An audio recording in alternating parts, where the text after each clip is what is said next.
Instead of going to the edge, I'm going to go into the code. Okay, now this is kind of wacky. I know a lot of you are like, what? Into the code? Yeah.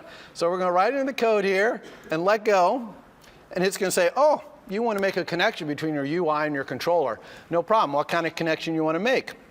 And we want to make what's called an outlet connection. Outlet means an instance variable or property that points to this thing in the UI. And all it needs to know to do that is, what do you want to call this property? And this is the display of my calculator, so I'm going to call this display. And it already knows the type of the thing is UI label, of course, because we drag from here. Don't worry about this weak. I'll talk about that in a moment. And then we just hit connect, and it creates an instance variable or property right here in our controller. So this is a great opportunity to look at the syntax in Swift for creating a property.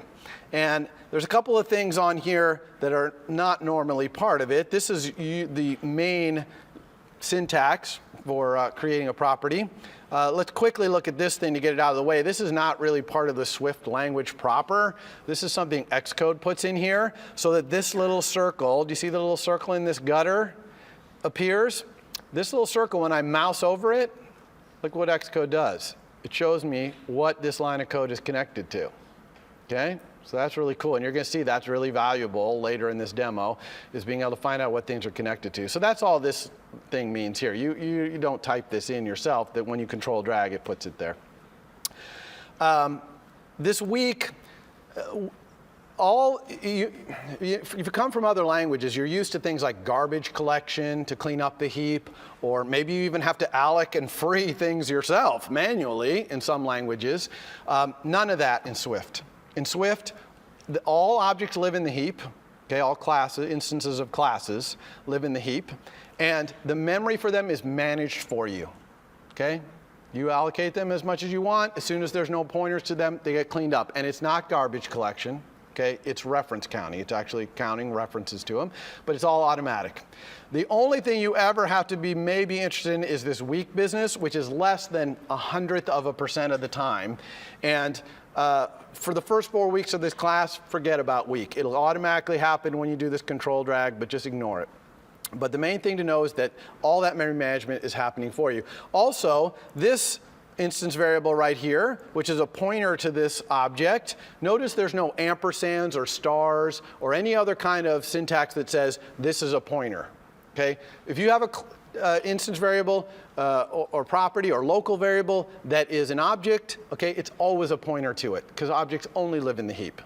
Okay, so you don't need all that extra stars and ampersand or any of that business from other languages, okay?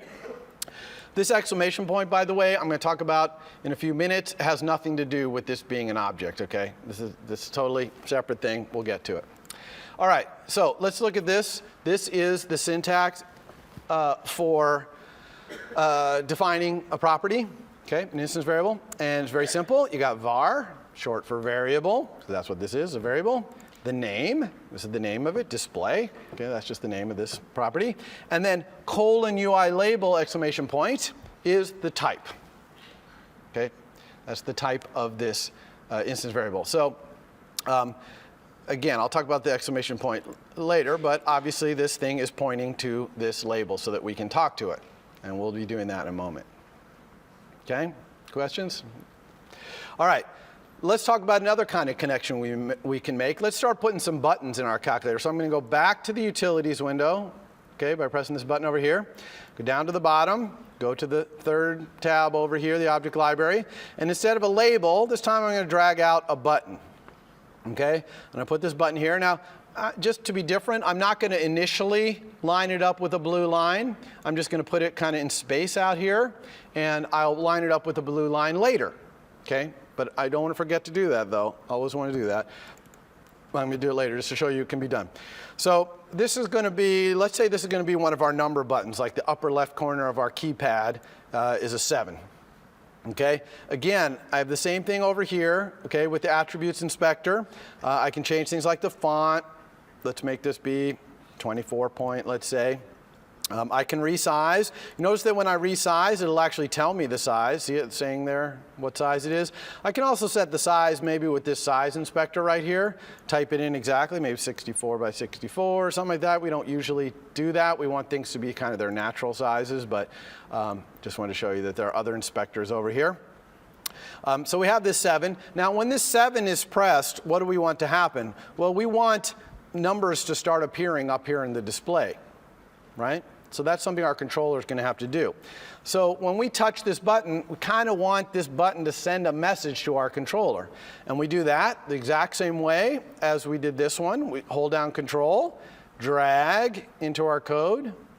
When we let go, though, we're not going to do an outlet connection this time because I don't want an instance variable here. What I want is a method, right? A function on my class, a method. Everyone understand the word method, I hope. Okay, so we wanted to send an object-oriented message to our controller. Okay, that's great. So I'm going to pick action. Losing my voice here. Bad time to have a little cold, but. So I'm doing an action. So an action is a little different than an outlet. Okay, an outlet means an instance variable or property. Action means create a method for me. So again, it wants to know the name of the method.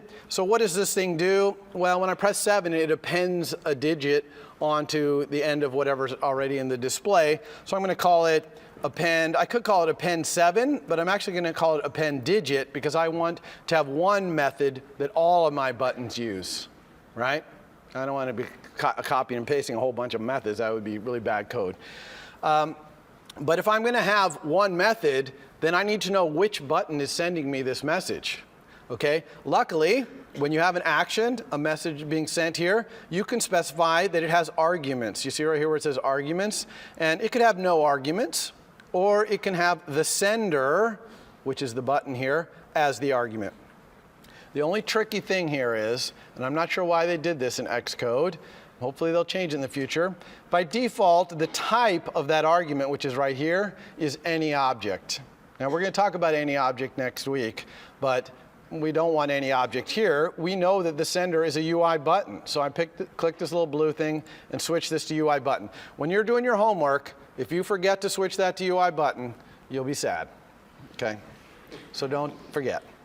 And obviously the event that the message is going to be sent on, touch up inside, just means the user touched on this button and the touch went up while it was still inside the button. That's all touch up inside means there. All right, so when I connect this, I'm going to get a method with one argument, which is a sender, which is a UI button. So let's take a look. So here's your first method declaration in Swift. Okay, again, it's got this little IB action thing, which is kind of like IB outlet. It puts a little dot in the gutter, okay, so that you can see what this thing is connected to. So this is the normal Swift method syntax. Starts with func, because function, basically a method is a function in a class. Here's the name, append digit. And then in parentheses, all the arguments separated by commas. We only have one argument, though. Here's the name of the first argument. That's the name we're going to use to access it inside of our method. And here is the type. Okay, it's a UI button. I've noticed no exclamation point there, by the way. Okay, if this had a return value, if this method returned something, this one doesn't, but if it returned something, it would look like this. Arrow, the return type. Okay, so that's how you specify a return type. Okay, pretty simple syntax. And then inside here, we just type whatever we want this thing to do when one of these buttons is touched. So what do we want it to do? Well, okay, first of all, before we do that, let's go ahead and make more of these buttons because I need 7, 8, 9, 4, 5, 6, all this. So let's copy and paste the button. When I copy and paste the button, notice I'm using the blue lines to put it perfectly lined up. Okay. Also notice that they're both sending this message, right? See how they're both sending the message? Because when I copied and pasted, it copied that aspect of it as well. So there's another one. I could select all 3 of these and copy and paste. Okay. I could select all 6 of these and copy and paste. So I can quickly make my entire keypad. Just need to edit the title. Now, if while I'm editing these titles, sometimes you're clicking around in here and you know, you're not a very accurate clicker, or you know, you just get out of control clicking here and oh, you moved it out of the way. Okay, no problem. You can just put it right back in. Okay, use the blue lines to your advantage. And we'll put our 0 down here. And I don't need this button, so I'm just selecting it and hitting delete. That's how you can get rid of something.